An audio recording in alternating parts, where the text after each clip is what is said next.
All right, so I've got the final ad here, and what I'm going to do in this video is show you how to get rid of that Adobe stock watermark in the background, and then how to export this for press. At the end of the video, we'll do a quick rundown on the design decisions that I made. So first things first, let's go ahead and get rid of this Adobe stock logo right here. So what I'm going to do is click once on that layer to get my mountain biking image selected. Now, because I never rasterized or flattened this layer, it still has that tiny little cloud icon at the bottom right. What that means is it's still syncing to the cloud as a smart object. So what I can do is in my library up here, I can right click on that image,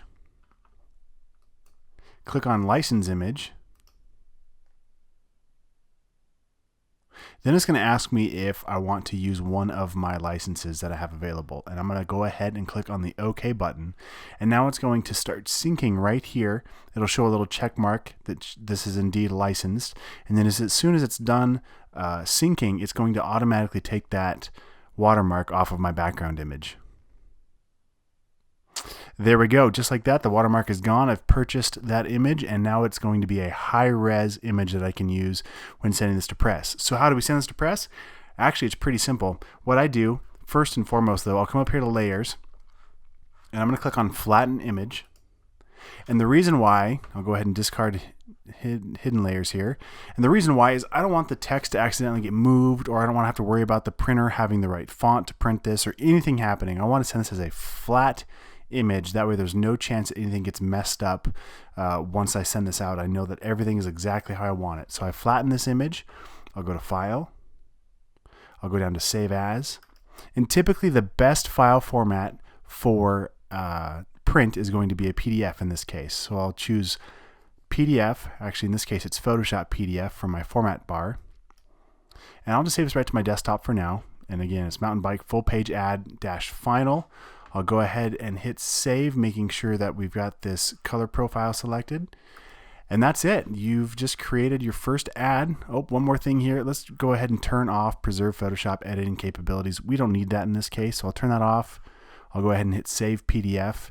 And there we go. Now that's it. So we have our new PDF file that'll be saved to the desktop, and you're good to go. You've made your first ad. So congratulations. All right, now let's take a look at this ad from the perspective of a graphic designer and marketing in mind. So I think it's an effective ad in that it right off the top, you know it's about mountain biking. You know the word Hiawatha is obviously like that's what this place is. And then on the bottom right, the call to action, you know, if you need more information, here's the phone number, and we've got all the social media icons on the left. So that's all great. Like from the perspective of what an ad needs to do, it's working great. Now, a couple design decisions that I wish I could have done a little bit better would be, number one, is always pay attention to your hierarchy or your hierarchical structure.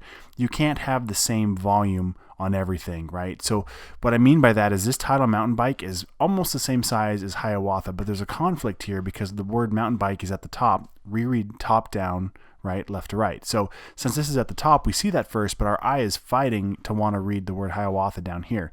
The other issue is because we have people in our ad, we are by nature, when we see people, we'll look at them first, almost always. And so we've got these people, but they're tiny down here and the title's big. So there's a lot of motion and movement in the ad, which is fine, but typically I like to pick one thing and make it the complete focus. So it's okay, but I feel like I could have pushed this a little bit further, and that's where you as a designer have to decide where you're going to spend your time, right?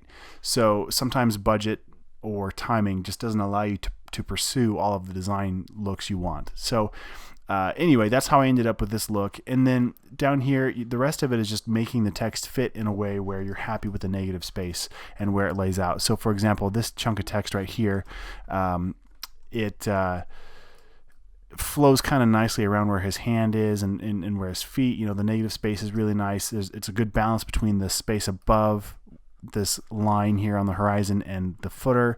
So I'm pretty happy with where the elements line up, and if I turn my guides on, you see everything lines up really well. So pay attention to the elements on a page and how they all come together. Like down here, that guide is carried all the way down to where my text falls on the right and on the left. So I always pay pretty close attention to that.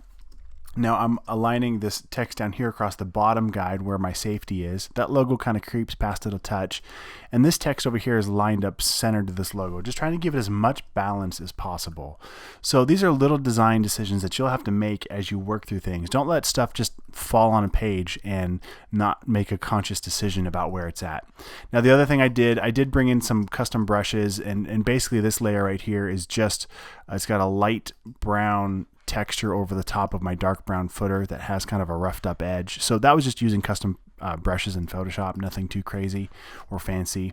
And feel free to download this file in the assets folder and you can pick it apart and see how I made it. So hopefully that's helpful. Hopefully you enjoyed this section, and thanks for watching.